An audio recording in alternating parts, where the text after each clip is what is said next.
Pasang di sana, kami langsung lomba. Jadi duduk di atas pelepah, jadi kepalanya yang agak bongkok itu bagian depannya seperti Shinkansen. Kami duduk di depan berpegang. Langsung gitu, 1, 2, 3, langsung semua zrut. Kan terlalu pendek, jadi ya celana kena lah. Pulang ke robe-robe, harus dijahit dengan tangan oleh mama saya. Mama bilang itu karena kesalahan kamu. Kita juga pas-pasan. Bagaimana? Kemudian saya harus bertahan dengan celana itu. Kadang-kadang kalau sudah tingkat 6 kan ada namanya cinta monyet. Saya nggak berani bercinta karena ketika saya balik belakang, cinta saya kandas di belakang saya. Jadi saya melihat kemiskinan kecuali kalau Tuhan mengizinkan itu. Tapi jangan paksakan diri untuk jadi miskin. Sehingga saya katakan hidup yang sederhana, tapi bukan kita memaksakan menyederhanakan hidup ini. Sehingga saya katakan kemiskinan itu sebenarnya sesuatu yang ada pelajaran, tetapi lebih banyak momoknya untuk kita mencela Tuhan. Tapi dalam kondisi itu saya bersyukur. Saya tidak konsentrasi pada pakaian saya, sehingga saya hanya belajar terus menerus karena saya katakan saya harus berhasil di dalam anugerah Tuhan untuk ganti celana ini. Nah, saudaraku, saya katakan dalam kedua posisi ini kadang manusia akan jatuh ketika dia punya banyak kekayaan dan dia tidak memposisikan Tuhan lebih tinggi daripada kekayaan, dia jatuh.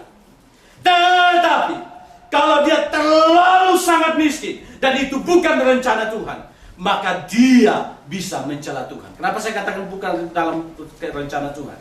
Kalau Tuhan mengizinkan itu terjadi, saya kata istilah izinkan, ada kekuatan daripada Tuhan untuk kita sanggup menangani.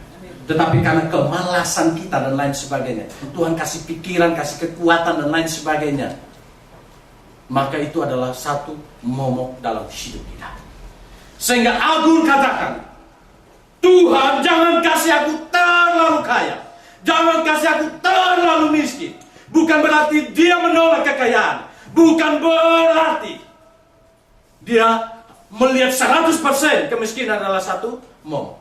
Tetapi satu hal yang dia jaga di sini, jangan sampai posisi Tuhan diambil di dalam hidupku oleh karena materi. Karena Tuhan katakan, mana mungkin engkau dapat setia kepada dua Tuhan? Mana mungkin engkau dapat setia kepadaku dan engkau juga setia kepada Mammon? Tidak akan mungkin.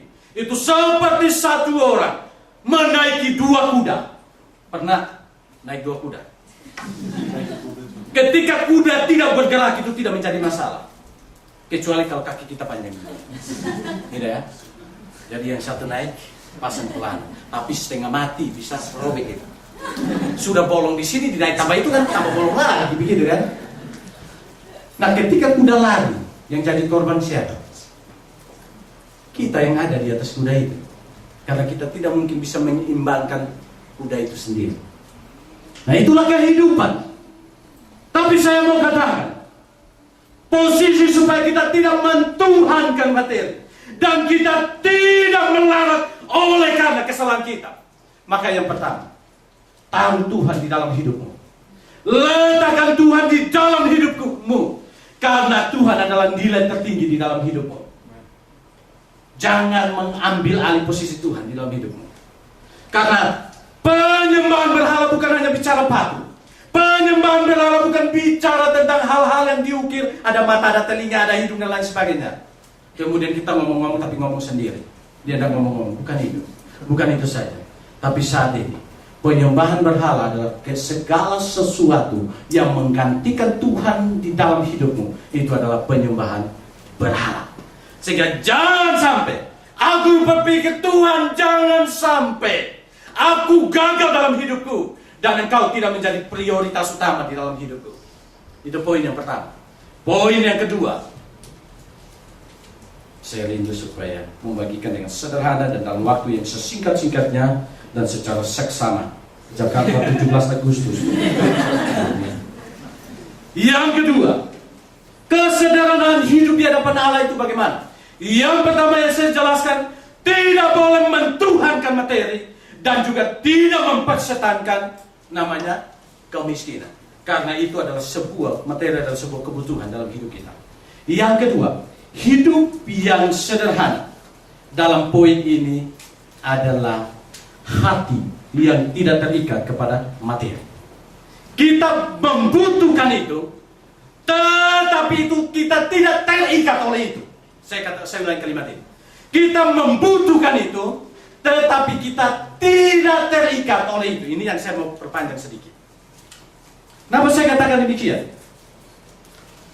Banyak orang berpikir bahwa hidup yang sederhana adalah hidup yang penting pas-pasan ke bawah. Saya katakan tidak. Tapi hidup yang sederhana adalah walaupun orang itu kaya, dia memiliki segala kelimpahan dan kekayaan, namun ia tidak memiliki hati yang diikat oleh kekayaan itu sendiri. Itu yang namanya kesederhanaan. Dia boleh kaya, dia boleh punya semuanya, tetapi hatinya tidak terikat oleh itu. Itu baru namanya kesederhanaan. Bukan kesederhanaan berarti apa? Tiap hari saya pergi ke Koko, beli roti berhasil 1, saya bagi 3. Yang pagi ujungnya saya makan 1, tengah saya makan 1, sore saya makan 1. 3 hari mati. Baru datang, saya sederhana loh. Ya. Kenapa? Roti 1, makan 1 hari. Saya sederhana, itu bukan. Kemudian bukan seperti saya mempertahankan celana yang sudah robek dari umur 7 sampai dengan 12 tahun. Maaf, umur